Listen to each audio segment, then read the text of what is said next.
There are so many ways you can get into the real estate market. Today, I'm going to talk about presale assignments here in Vancouver because it is a really good opportunity right now. In this video, I'm going to talk about what presale assignments are, what buyers need to know, where to find them because that's really tricky, and what you as a buyer need to look out for. A presale assignment is when someone who originally bought a presale condo or townhome before construction was finished sells their contract to a new buyer. So the original buyer bought the presale, the new buyer is buying a presale assignment. The original buyer isn't selling a physical property. They are just selling the right to take possession of that property when construction is done. So why would somebody sell a presale contract? There's many reasons, the most typical being that your life circumstances have changed. Maybe you need a bigger place, maybe you're moving out of province, or maybe financially you no longer can afford the mortgage for that property, or you aren't able to get qualified by a lender. So for all of these reasons, that original buyer of the presale wants to sell that contract to a new buyer as a presale assignment. So why would somebody want a presale assignment? There's a couple of reasons. The first is that if you want to get into a brand new unit quickly, as in the next few months, then you can do that through a presale assignment. In this market, you can find some really good opportunities. In the past, presale assignments were typically sold for a lift, meaning that the original buyer actually made a profit selling that contract. But in this current market, we're not seeing a lot of lifts. Most contracts are selling at about the same price that they were originally bought for 2 to 5 years ago.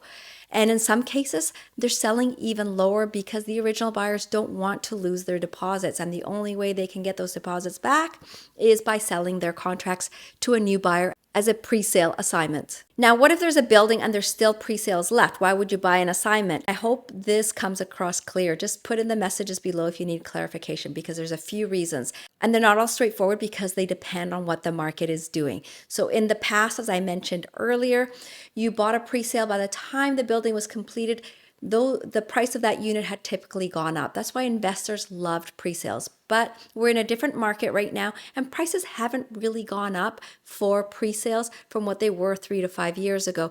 So that is a huge win if you're buying an assignment. You're not having to pay an appreciation, or at least not much of one from what it was a few years ago. The second reason is, why would you buy a presale assignment if the developer still has units left?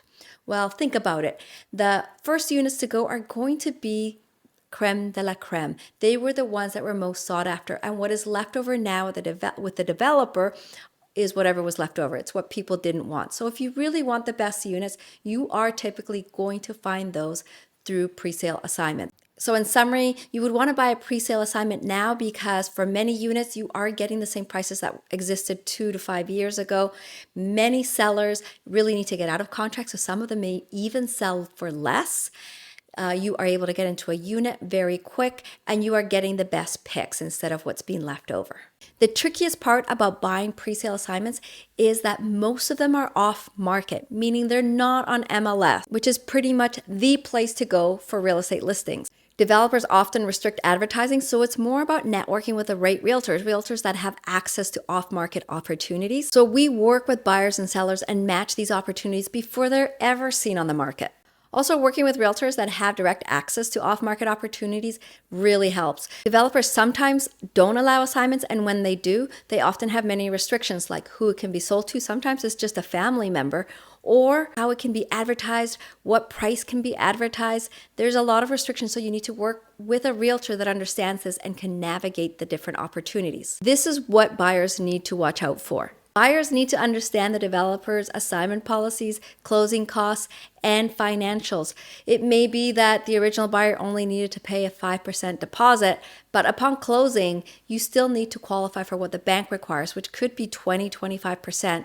So you may be paying 5% to that original buyer to purchase that contract off of them, but you need to be ready to pay more once the construction is complete. These are all things that a realtor and your mortgage advisor will guide you through. Also keep in mind that a lot of banks may not finance a presale assignment the way they would a resale. And since you are stepping into somebody else's contract, you are inheriting everything they signed on to.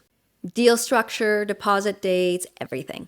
Plus there's an assignment fee. Most developers charge between 1 and 1.5% of the sale price for approving the transfer. And GST applies to assignments, which many buyers don't realize. If you're not working with a realtor who understands this, you may end up with unexpected costs.